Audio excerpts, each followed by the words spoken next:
ఈడ చూపించలేడు సార్ వాడు పిల్లని కూడా దాకా గవర్నమెంట్లో చూపించుకుంటుందంట అడుకొచ్చుకొని తిన్నదంట నిన్నమన్నా తెచ్చి పెట్టుకుంటూ రోజు తింటాడంట బయట పోతాడంట ఎట్లా నన్ను వద్దు మంచిగా చూస్తే సార్ మంచిగా ఉంటుండని చెప్పినాం సార్ మేము పెడుతుంటాం సార్ ఏదన్నా నా బిడ్డని విడిచిపెట్టి పెట్టిన ఫోన్ ఉండేవాడు వాళ్ళందరూ ప్లానే వాళ్ళ అమ్మ నాయనకి ఇష్టం లేదు అందరు పెళ్లి చేసిరుగా సారు వాళ్ళందరూ మాట్లాడాలిగా పిల్లతో ఇప్పుడు ఎవరు మాట్లాడరు అంట పిల్ల ఫోన్ చేసి ఎవడని కత్తా మా వాళ్ళ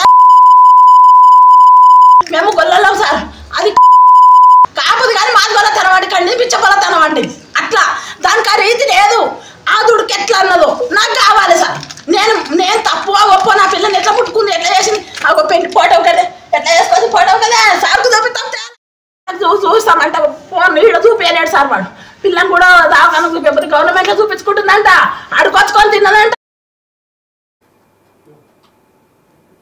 స్వాతి చెల్లెలు అలాగే స్వాతి తల్లి ఏం మాట్లాడారో చూసాము మహేందర్ రెడ్డి ఆగడాల గురించి వాళ్ళిద్దరూ కూడా చెప్తున్నారు స్వాతి తల్లి అయితే చెప్తున్నారు కనీసం తిండి కూడా పెట్టకుండా ఉంటే బయట అడుక్కొని వచ్చి తిన్నది నా కూతురు అంటూ చెప్తున్నారు వైద్య పరీక్షల కంటే ఆమె ప్రస్తుతం 5 నెలల గర్భిణి కాబట్టి వైద్య పరీక్షలకి కూడా సరిగ్గా డబ్బులు ఇవ్వడం కానీ చూపించకపోవడం కానీ చేస్తూ ఉంటే ఇవన్నీ మహేందర్ రెడ్డి చేసిన అరాచకాలంటూ కూడా వాళ్ళిద్దరూ చెప్తున్నారు పుట్టింటికి కూడా పంపించకుండా హింస పెట్టారంటూ చెప్తున్నారు రైట్ ఇంకా స్వాతి ఫాదర్ తో మా ప్రతినిధి సాగర్ ఫేస్ టు ఫేస్ ని కూడా ఒకసారి చూద్దాం మేడిపల్లి పోలీస్ స్టేషన్ పరిధిలో స్వాతి హత్య కేసులో కీలక విషయాలు వెలుగులోకి వస్తున్నాయి ఈ కేసులో ఇప్పటికే పోలీసుల దర్యాప్తు చేస్తున్నారు కట్టుకున్న భర్త మహేందర్ రెడ్డి గర్భవతి అయిన స్వాతిని అత్యంత కిరాతకంగా ముక్కలు చేసి హత్య చేసిన ఉదంతం సో ఇది సంచలనంగా మారే పరిస్థితి ప్రస్తుతం స్వాతి తండ్రి రాములు ఉన్నారు ఒకసారి మాట్లాడదాం అసలు ఎప్పుడు వీళ్ళిద్దరికి పెళ్లి జరిగింది ఏం జరిగింది అసలు 2023లో పెళ్లి అయింది 2023 జనవరి 18కి అట్లా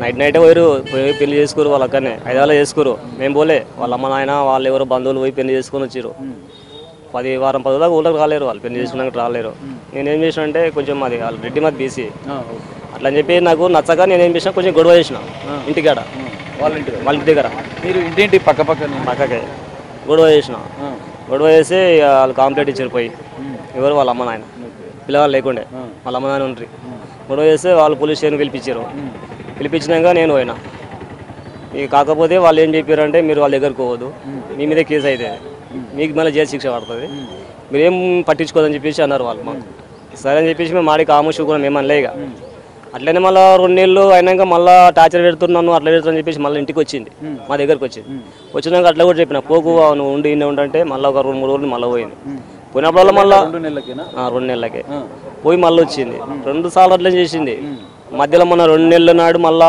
కొట్టి పంపిస్తే మా ఇంటికి వచ్చిండు ఇక 10 రోజులు మా దగ్గరనే ఉండే మళ్ళీ కూడా అందరు పిలిపించి మాట్లాడి పంపించిన ఇప్పుడు 2 నెలలు వచ్చి అప్పటి నుంచి నాకు మంచి కూర తెలియదు ఏమైంది తెలియదు ఇక్కడనే ఉన్నారు ఇక వాళ్ళు ఇప్పుడు అంటే వాళ్ళిద్దరికి అసలు ఇంటి దగ్గర పక్క ఇల్లు అంటున్నారు కదా చదువుకునేటప్పుడే వాళ్ళకి పరిచయమా మీకు ఎప్పుడు తెలుసు వాళ్ళ ప్రేమ జరిగిందని చెప్పి చదువుకునేటప్పుడు అంటే ఆమె దగ్గర అసలుగా లేదు మొత్తం హాస్టల్నే ఉండే వాడు ఏమో సిటీలో ఉంటుండే రోజు అప్ అండ్ డౌన్ చేస్తుండే ట్రైన్కు పొద్దున్న నుంచి సాయంత్రం వస్తుండే అది ఏడ మాట్లాడుకోరో ఏమైనా నాకు తెలియదు ఇక ఎట్లా ఉంటుండే మహేందర్ రెడ్డి ఊర్లో ఎందుకంటే మీకు ఇంటి పక్క వెళ్ళే కాబట్టి ఆయన మెంటాలిటీ మీకు తెలుస్తుంది ఇంత దారుణంగా వరగాడు ముట్టే వరగాడే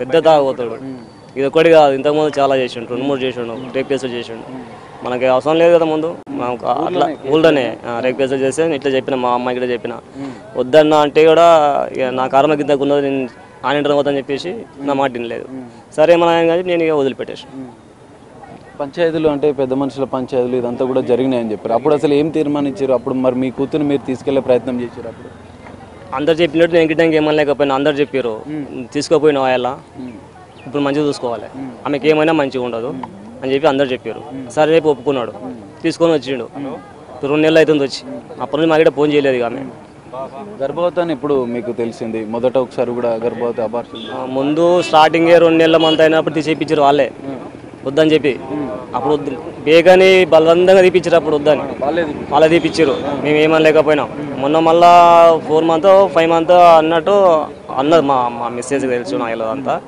అంటే నేను కూడా ఏమనలేకపోయినా సరే అనుకో అని చెప్పి నేను అన్నా ఇప్పుడు గర్భవతి ఉన్నప్పుడు ఇట్లా చేసినప్పుడు వాడిని ఏం చేయాలంటే వాడిని ఏం చేసినా పాపం లేదు మీకు ఎప్పుడు చివరిగా ఎప్పుడు మాట్లాడింది రాఖీ పండుగకి ఏమైనా వచ్చిందా మీ ఇంటికి ఎందుకంటే నాకేం మాట్లాడలేదు మా అబ్బాయి కూడా రాగట్టనికి వాడు పంపించకుండే ఇక్కడ మా మదలు ఉంటుంది ఉప్పల్లా వాళ్ళ దగ్గరికి పోయి రేకులు కట్టి వచ్చిందంట ఇక ఆమెకి ఏం చెప్పిందో తెలియదు. మీకు ఈ విషయం ఎప్పుడు తెలిసింది? మీ కూతురు చనిపోయిందని ఏం చెప్పారు పోలీసులు మీకు ఇప్పటివరకు? శనివారం రాత్రి నిన్న నైట్ తెలిసింది 2 గంటలకు నాకు. సారిక నుంచి గర్భవతి ఫోన్ చేసిండు పోలీస్ స్టేషన్కు. అక్కడ నుంచి కానిస్టేబుల్ మా ఇంటి దగ్గరికి వచ్చారు. వాళ్ళు వచ్చి ఇట్లా మీ అమ్మాయి ఆత్మహత్య చేసుకుందంట అని చెప్పేసి వాళ్ళు అన్నారు అన్నట్టు. అంటే అప్పుడే మేము కూడా ఏమని లేకపోయినాము. పోయి గర్భవతి కంప్లైంట్ ఇచ్చి వాళ్ళు ఇక్కడ రమ్మన్నారు. అట్లా ఇక్కడ వచ్చినాం. మీ కూతురు గర్భవతి అని మీకు తెలుసా? మీకు చివరిగా మీ తల్లితో కానీ మీతో కానీ ఎప్పుడు మాట్లాడింది? తెలుసు మాకు ఆల్రెడీ గర్భవతి అని తెలుసు మాకు. వద్దు అని చెప్పిన నేను చెప్పలేదా? ఇంటికి మీ ఇంటికి రమ్మని నేను చెప్పలే. రాకుంటే మా ఇంటికి అసలుకి నేను రానంటుండే. నా ఇజ్జత్ పోయింది, మీ ఇజ్జత్ నేను అని చెప్పి రాలేదు. ఇంత చెప్పిన దా అంటే రాలేదు, నేను రానని చెప్పింది. ఇంత దారుణంగా మీ కూతురు ముక్కలు చేసి చంపిండన్న విషయం మీకు తెలిసిన తర్వాత మీరు ఏం చెప్పదలుచుకున్నారు? వాడిని ఏం చేయాలి? వాడిని ఏం చేసిన పాపం లేదు. ఈ రోడ్డు మీద నరికినంత పాపం లేదు వాడిని అట్లా చేసినందుకు. వాడు ప్రేమించి పెళ్లి చేసుకున్నప్పుడు వాడు ఏమైనా కావాలంటే అడగాలి కదా. ఇప్పుడు నీకు ఏమైనా కావాలంటే అడగాలి. అవును తీసుకురా నీకు ప్రాబ్లం ఉన్నది, నేను కూర్చొని నడపాలంటే నేను ఏమో దానికి సమాధానం చెప్తుంటే ఏమో చేస్తుంటే కదా. అడ్డగోలుగా నువ్వు చంపినావు. చాలా హింసి చంపిండు. జర కాదు 3 ముక్కలు అంటే ఊరికే కాదు కదా. ఒక మేకను కోయాలంటేనే ఎంతో అవుతుంది, మనిషిని చంపాలంటే ఎంత ఉంటుంది. తీసుకుపోయినా వాడేసిండంటే వాడు అని ఏం చేసినా పాపం లేదు వాడిని. అత్తమామలు కూడా వేధించేవారు అట్లే? చాలా పెట్టేది, జరగాదు చాలా పెట్టేది. పెళ్ళైన స్టార్టింగ్ అప్పటి నుంచి టార్చర్ పెట్టేది మొత్తం. ఫైనల్గా ఏం చేయాలంటే పోలీసుల నుంచి మీరు ఏం న్యాయం కావాలి? పోలీసు నుంచి మాకు న్యాయం కావాలని ఒకటే. వాడిని మొత్తం కట్టిన కారం మొత్తం జైలు శిక్ష పడ్డట్టే చేయాలి. వాడిని బయటికి వెళ్ళకుండా అట్లే ఉండాలి. వాడు 3 జైలు శిక్ష పడాలి.